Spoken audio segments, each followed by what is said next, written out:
Sir నమస్కారం sir. నమస్తే అండి. సార్ హీరో 'శ్రీరామ్' గత కొన్ని సినిమాల్లో కూడా అతను యాక్ట్ చేయడం జరిగింది. సో, ఈ మధ్య కాలంలో సినిమాల్లో పెద్దగా యాక్టివ్‌గా కూడా లేరు. అయితే అతను డ్రగ్స్ కేసులో అరెస్ట్ అవ్వడం జరిగింది. అంటే డ్రగ్స్ విక్రయిస్తున్నాడని చెప్పేసి అతన్ని అరెస్ట్ చేశారు. అండ్ రిమాండ్ కూడా విధించడం జరిగింది. అసలు ఏం జరిగింది? దీనికి గల కారణాలేంటి? మీరేం చెప్తారు సార్? కారణాలేం గాదండి. చాలా క్లియర్‌గా ఇదొక పాజిటివ్‌గా కనిపించింది నాకు ఆ వార్త. హ్మ్. అంటే జనరల్‌గా డ్రగ్స్ అనేవి నైజీరియన్స్ సరఫరా చేస్తారు, సినిమా వాళ్ళు కన్జ్యూమ్ చేస్తారు అన్నట్టుగా ఒక నెరేటివ్‌ని బిల్డ్ చేసి ప్రపంచం మీదకి వదిలారు. అయితే కొంచెం భిన్నంగా జరిగిన వ్యవహారం ఏంటంటే ఈ కేసుకు సంబంధించి మెడ్రాస్‌లో, చెన్నైలో అరెస్ట్ అయ్యాడు ఇతను. Cinema hero 'Sriram'. ఇతను గతంలో తెలుగు సినిమాల్లో హీరోగా నటించాడు. అలాగే కొన్ని క్యారెక్టర్ రోల్స్‌లో కూడా కనిపించాడు అతను. ఉదాహరణకి వెంకటేష్ గారి 'ఆడువారి మాటలకు అర్థాలే వేరులే' అనే సినిమాలో అతనికి మంచి గుర్తింపే వచ్చింది. అలా అతనితో రకరకాల పాత్రలు చేయించారు. ప్రధానంగా హీరోగా అంటే కూడా క్యారెక్టర్ రోల్స్‌లోనే అతను ఆడియన్స్‌కి గుర్తున్నాడు. క్యూట్‌గాను, కూల్‌గాను మంచి హీరో అనే పద్ధతిలో అతనికి ఒక ఇమేజ్ ప్రారంభ దశలో ఉంది గానీ, నెమ్మదిగా అతను క్యారెక్టర్ రోల్స్‌కి షిఫ్ట్ అయ్యాడు. ఇది అతని సినిమా నేపథ్యం అయితే, అతని ఫ్యామిలీకి కూడా కొంత సినిమా నేపథ్యం ఉంది. ఈ నేపథ్యము అతని సినిమాలతో రిలేట్ అయి ఉండటము దీనికంటే కూడా కీలకమైన విషయం ఏంటంటే, ఒక అన్నా డీఎంకేకి చెందినటువంటి ఒక నాయకుడిని అరెస్ట్ చేసి అతని పేరు ప్రసాద్ అని చెప్తున్నారు. ఈ ప్రసాద్ అనేటువంటి అన్నా డీఎంకేకి చెందినటువంటి ఒక రాజకీయ నాయకుడిని అరెస్ట్ చేసి అతనిని విచారిస్తున్నటువంటి సందర్భంలో ఈ పేరు బయటకు వచ్చింది. అప్పుడు ఇతని దగ్గర వెరిఫై చేస్తే ఇతని దగ్గర కొకైన్ దొరికింది. ఆ కొకైన్ దొరకటము అనేది ఆధారంగా అతని మీద కేసు నమోదు చేసి అరెస్ట్ చేశారు. ఇది జరిగిన ఒక కార్యక్రమం. అయితే ఇప్పటి వరకు కూడా మనం బలంగా మాట్లాడుతూ వస్తుంది ఏంటంటే, ఈ డ్రగ్ సరఫరా వెనకాల ఖచ్చితంగా రాజకీయ నాయకుల ప్రమేయం లేకుండా దీని సరఫరా జరిగే అవకాశం లేదు అని. అది వాస్తవం కూడా.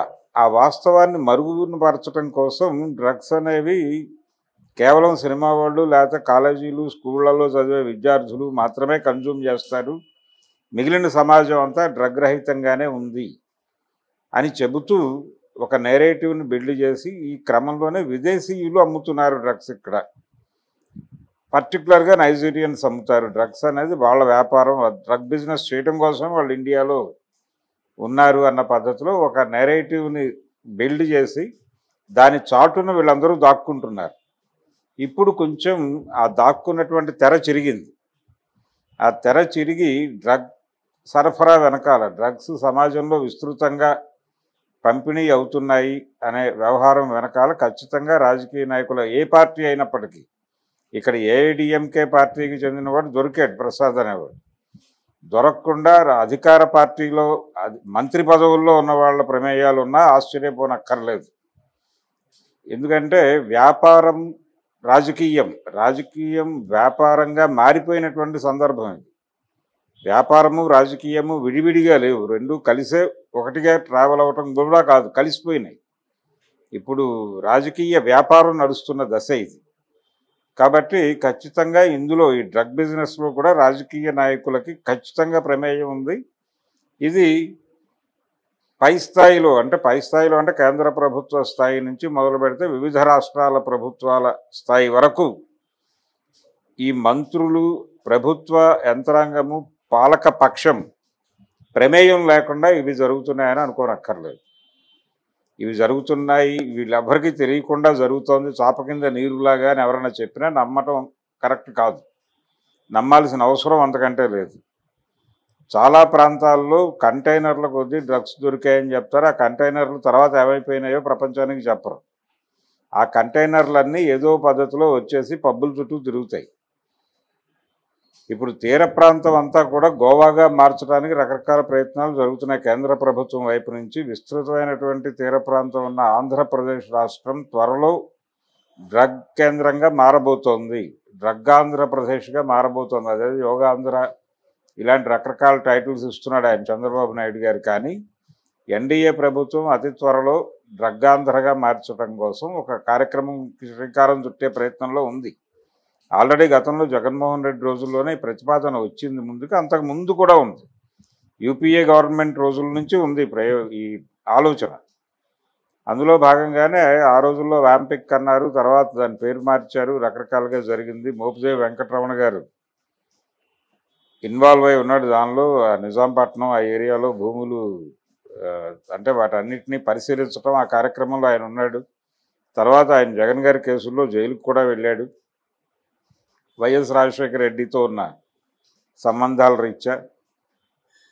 ఆ తర్వాత ఆయన్ని గౌరవిస్తూ జగన్మోహన్ రెడ్డి గారు మంచి పదవే ఇచ్చాడు, కానీ ఆయన ఫైనల్గా ఇప్పుడు తెలుగుదేశం పార్టీలో తేలాడు.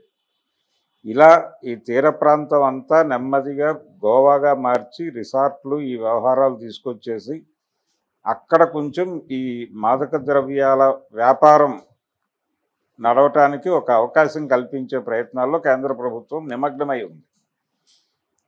రిలాక్సేషన్ అనే పేరుతో డ్రగ్ వాడకం అనేది విపరీతం అయిపోయింది. ఈ మధ్య మనం చూసి అది పెద్ద అంటే ఎప్పుడైనా అడపాదడప మేము దీని పట్ల సీరియస్గా ఉన్నాం, మేమేమి దీన్ని వదిలిపెట్టేయట్లేదు, మేము ఈ ఏరియాలో పనిచేస్తున్నాం, మా ప్రభుత్వం దృష్టి ఉంది అని చెప్పడం కోసం అడపాదడప ఇలాంటి కేసులు మన ముందు పెట్టి ఆశ్చర్యపరుస్తూ ఉంటారు. కానీ కనిపించకుండా ప్రతిరోజు డ్రగ్స్ ఇంటింటికి సరఫరా, పాల ప్యాకెట్లు లాగా ఇంటింటికి సరఫరా అవుతున్నాయి అన్ని తెలిసినా ఆశ్చర్యపోవాల్సిన అవసరం ఏం లేదు. ఓకే, ఈ వ్యాపారంలో రాజకీయ నాయకులు ఇన్వాల్వ్మెంట్ ఉంది అనేటువంటి విషయాన్ని గోప్యంగా ఉంచారు ఇంతకాలం. కొంచెం ఆ తెరకి కన్నం పడింది ఇక్కడ. ఇతను చిన్న స్థాయి నాయకుడా పెద్ద స్థాయి నాయకుడా అని కూడా అనుకోనక్కర్లేదు. అతను ఒక దశలో అధికార ప్రతినిధిగా కూడా వ్యవహరించాడు అనేది పత్రికలు రాస్తున్నటువంటి విషయం ఈ ప్రసాద్. కాబట్టి రాజకీయ నాయకులకి డ్రగ్ సరఫరాలో ప్రమేయం ఉంది అనే విషయాన్ని తెలియజేసిన సంఘటనగా దీనికి ఒక చారిత్రక ప్రాముఖ్యత ఉంది. వార్తకి శ్రీరామ్ అరెస్ట్కి ఇప్పుడు అతను నార్కోటిక్ సెక్షన్స్ కింద కేసులు నమోదవుతాయి. అయిన తర్వాత ఆయన ఎలా బెయిల్ తీసుకుని బయటపడతాడు, తర్వాత కంటెస్ట్ చేస్తాడు, ఈ సాక్షుల్ని మేనేజ్ చేసుకుంటారు, కేసు నిలబడుతుందా లేదా అనేది వేరే గొడవ. అది లీగల్ ప్రొసీడింగ్స్ మీద ఆధారపడి ఉండేటువంటి వ్యవహారం. ఆయన బయటపడిపోవచ్చు కూడా, లేదు శిక్ష అనుభవించవచ్చు. ఏదేమైనా అతను ఆ ఏరియాలో బిజినెస్లో ఉన్నాడనే విషయం అయితే ఎస్టాబ్లిష్ అయింది. ఓకే, కొంతమంది కుటీర పరిశ్రమగా తమకున్నటువంటి రిలేషన్స్లో నుంచి వాడుతూ అలా కూడా ఈ బిజినెస్ చేస్తున్నారు. ఇప్పుడు పచ్చళ్ళు సరఫరా ఎలాగైతే ఇంట్లో పచ్చళ్ళు పెట్టి అమ్ముతున్నారు, అలా ఇది కూడా ఒక కుటీర పరిశ్రమగా మారిపోయి చాలామంది ఆ ఏరియాలో ఆదాయ మార్గం ఎంచుకుని బతికేస్తున్నారు. అలా ఇతను కూడా ఆ ఏరియాలో ఎంటర్ అయి ఉండొచ్చు. ఒక కేసు పెడితే ఏమవుతుంది, రికార్డ్ అవుతాడు, రిజిస్టర్ అవుతాడు, తర్వాత వేరే పేరుతో ఇవే లింక్స్తో ఇదే బిజినెస్ కొనసాగించిన ఆశ్చర్యం లేదు. అందుకని భారతదేశంలో డ్రగ్స్ విపరీతంగా సర్క్యులేట్ అవుతున్న మాట వాస్తవము. రోజువారీ వాడకంలో ఉన్నాయి. Smoking is injurious to health అని చెప్పినా సిగరెట్లు తాగినట్టుగా డ్రగ్స్ ఇంజూర్ చేస్తాయి మీ శరీరాలని అని చెప్పినప్పటికీ దాన్ని సేవనంలో ఉన్నవాళ్ళు చాలామంది ఉన్నారు. వాళ్ళకి డ్రగ్స్ చాలా హ్యాపీగానే అందుబాటులో ఉన్నాయి, అందుతున్నాయి కూడా. దానికోసం గతంలోలా కష్టపడాల్సిన అవసరం లేదు. ఈ పెడలర్ వ్యవస్థ మొత్తాన్ని కూడా పొలిటికల్ పార్టీలకి చెందినటువంటి కీలక నాయకులు, కీలక నేతలు ఆర్గనైజ్ చేస్తున్నారు. వాళ్ళకు కూడా కొంత డబ్బులు ముడుతున్నాయి ఈ వ్యవహారంలో, ఏ స్థాయిలో అయినా. కానీ వాళ్ళ ఇన్వాల్వ్మెంట్ లేకుండా అయితే ఇది సరఫరా జరిగే ప్రసక్తే లేదు, అవకాశం అంతకంటే లేదు. కాబట్టి దానిని మరొకసారి కాదు, ప్రముఖంగా చెప్పినందుకు గాను శ్రీరామ్ అనేటువంటి నటుడిని అభినందించాల్సి ఉంటుంది. కేసు ద్వారా అది బయటకు వచ్చింది. అది కొంత ప్రపంచానికి కొత్త వెలుగు ప్రసరింపజేసింది. డ్రగ్స్కి సంబంధించిన వ్యవహారాన్ని కట్టడి చేయాలంటే ముందు ఎవరి దగ్గరికి వెళ్ళాలి అనే దానికి సంబంధించి ఒక లైన్ క్లియర్ చేసింది. ఓకే, ఆ క్లారిఫికేషన్ మీద మరి ప్రపంచం ఎలా ముందుకెళ్తుందో చూద్దాం. Okay sir, thank you so much. Thank you.